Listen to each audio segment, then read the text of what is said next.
don't need you getting in my way. Just to be sure, there's a spoiler. The Yellowjackets Season 2 ending took the story in an unpredicted direction, paving the way for a nail-biting Season 3.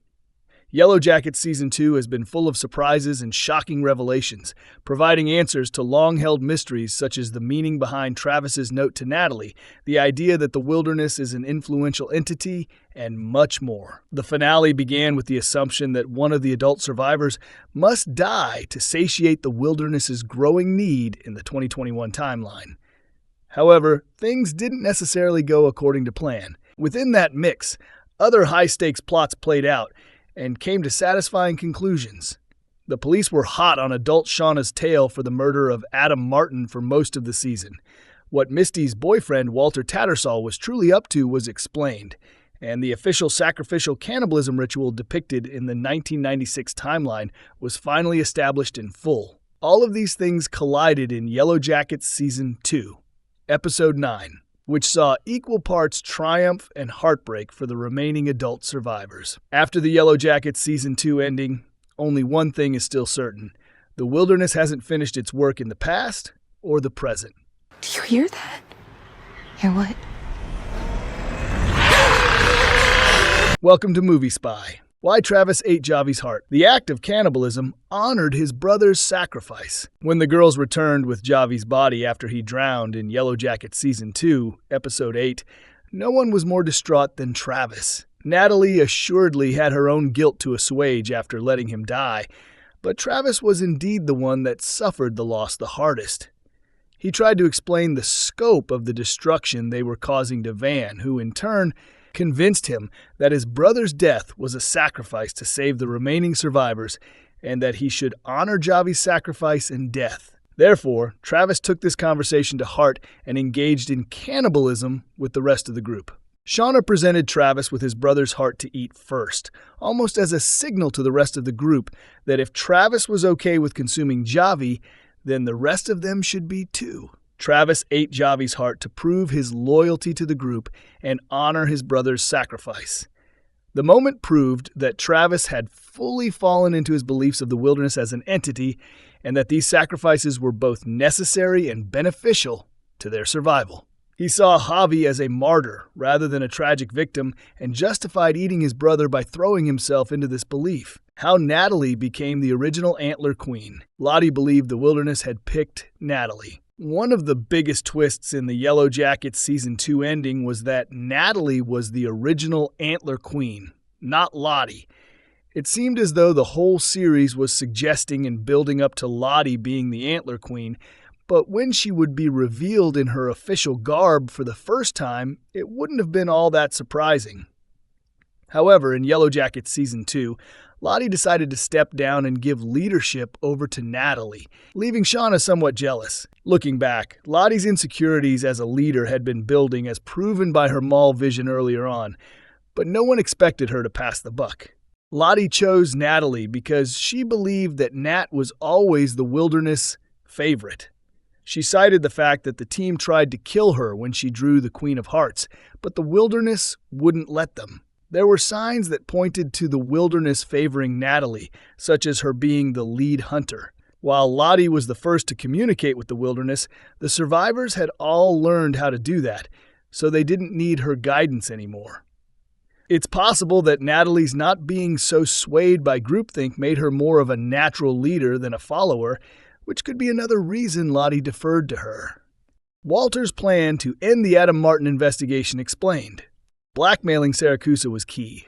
Walter devised an elaborate plan to save Misty and her friends from being found out by the cops, one that involved police corruption. After killing him with phenobarbital, Walter was able to tie a large amount of bank and phone records relating to Adam back to Kevin Tan. He then shot Kevin with Saracusa's gun and propositioned him to help him frame Kevin for both Adam and Jessica Roberts' murders, using a narrative that there was massive police corruption that Saracusa uncovered and almost lost his life over. He then added that all of this information could be tied back to Saracusa as well if he didn't oblige. Walter's plan had several major functions in Yellowjackets.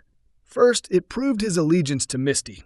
something that was debatable for most of the season, especially when he compared her to Sherlock and himself to Moriarty.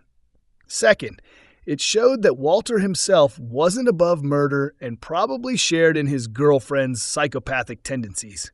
Finally, it spoke to Walter's skills as a hacker and citizen detective. To be able to tamper with evidence in such a way that it pointed to someone entirely unrelated was impressive. Was the group really going to kill Shauna in the new hunt? If Lottie had reached her first, the Yellowjackets Season 2 ending would have been very different. Shauna was unlucky enough to pick the Queen of Hearts in the 2021 timeline, and it's possible that the group was preparing to kill her. Throughout the climactic scenes of the ritual revisited by the adults and the mask-wearing chase that ensued in the Yellowjackets Season 2 ending, the tone oscillated between the group seeing reality and falling prey to the wilderness. While they initially agreed that Lottie wanting to satiate the wilderness was a bad idea, things got more complicated when Van convinced Thaisa to call off the crisis squad that was supposed to interrupt the ritual and take Lottie away to safety. Adult Van's looks of hunger during the chase were particularly terrifying, and her calling off the authorities certainly painted her intentions in a negative light. Lottie was wholly ready to sacrifice Shauna, completely taken over by the task of feeding the wilderness. Misty, Natalie, and Thaisa, on the other hand, seemed the most conflicted. If Lottie had gotten to Shauna first, she would assuredly be dead, and it was possible the same might go for Van, based on how taken she seemed throughout the chase.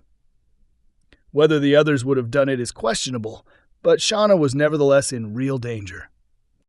Natalie's sacrifice and death explained. Guilt drove her actions. Unfortunately, the wilderness did claim another adult survivor, and it turned out to be Natalie. The shocking moment saw Misty try to stab Lisa with a syringe, but Natalie sacrificed herself and jumped in front of her. Natalie's sacrifice and Misty's heartbreaking reaction to killing her best friend again spoke to several key Yellowjackets moments. Natalie sacrificed herself because the ultimate guilt that she carried from her time in the wilderness was standing aside to let Javi die. Had she sacrificed herself in Yellowjackets Season 2, Episode 8, she never would have become the original Antler Queen. Natalie probably felt a lot more guilt than Yellowjackets initially led on for being the Antler Queen and setting the rest of the series' events in motion. The revelation of her elevated status in 1996 and the guilt that followed also helped explain her struggles in her adult life and eventual turn to a suicide attempt. Therefore, when she saw an opportunity to save someone who was good to her, she paid for her past sins by sacrificing herself for them. Misty's reaction also spoke to her devotion to Natalie. It's possible she had been so taken and obsessed with her this whole time because Natalie was her leader. Where Thaisa and Van sent adult Lottie, she getting sent away? Lottie may spend a lot of Season 3 in a mental health facility. Lottie got sent away to a mental health facility known as Whitmore at the end of Yellowjackets Season 2 because of her overwhelming belief that the wilderness entity was back and wanted one of the survivors. The rest of the adult survivors didn't take too kindly to Lottie's phenobarbital plan and were understandably concerned for her mental health when she wanted to play out Yellowjackets' sacrificial cannibalism ritual again. Lottie's orchestrating the hunt led to the survivors calling a crisis team to come to get her, though it turned out to be too little too late. Lottie will most likely be spending Yellowjackets Season 3 in a mental health facility again. Thaisa promised that she and the rest of the survivors would visit Lottie at Whitmore. Still, Lottie remained convinced that Natalie's sacrifice fed the wilderness and that everyone would see the positive results of this. Yellowjackets Season 2, Episode 9 made it clear that the survivors, Van in particular, feel culpability in Lottie's dwindling mental state. The flashbacks to the 1996 timeline, including Misty's coercions, Van's story about the wilderness, and the fact that Lottie never wanted the ritual to be established in the first place, pointed to the girls having a hand in enabling Lottie's psychosis and her eventual breakdown as an adult. Why Coach Ben set the survivors' cabin on fire. The The group's cannibalism caused Ben to fear for his life. The final moments of the Yellowjackets Season 2 ending saw the girls flee as their wilderness home burned to the ground, and only one person wasn't with them: Ben. Ben set the cabin on fire because he was petrified of what the team had become and viewed them as monsters who had been stripped of their humanity. Coach Ben's sanity had been dwindling like the rest of the group. However, he made it clear from the get-go that he wouldn't cross the line into cannibalism and saw a kindred spirit in Natalie. Unfortunately, Natalie rebuffed his attempts to hide out the rest of the winter with him in Javi's cave.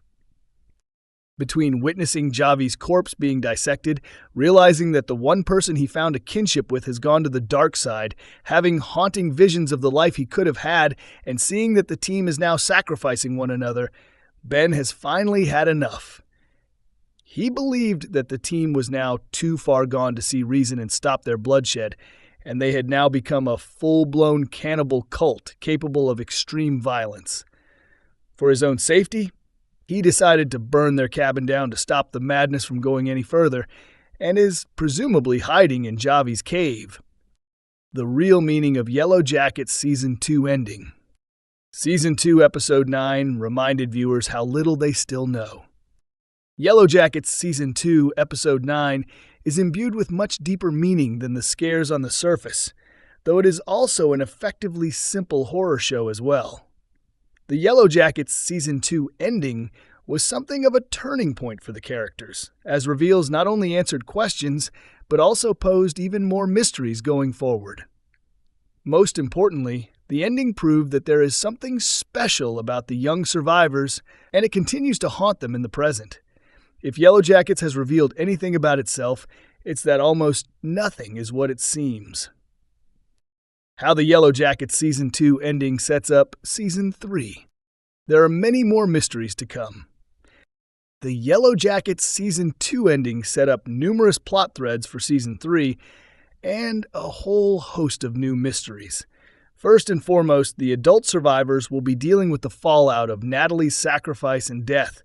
Misty seemed inconsolable over her part in the matter, and while Season 3 should see her and Walter in a romantic relationship, she'll be wrestling with something she hasn't before: guilt. Season 3 will also see Natalie in the past as the new leader of the group and her descent into becoming Yellowjackets' Antler Queen. The finale hinted that Shauna is jealous of Natalie becoming the leader, so that's sure to come into play.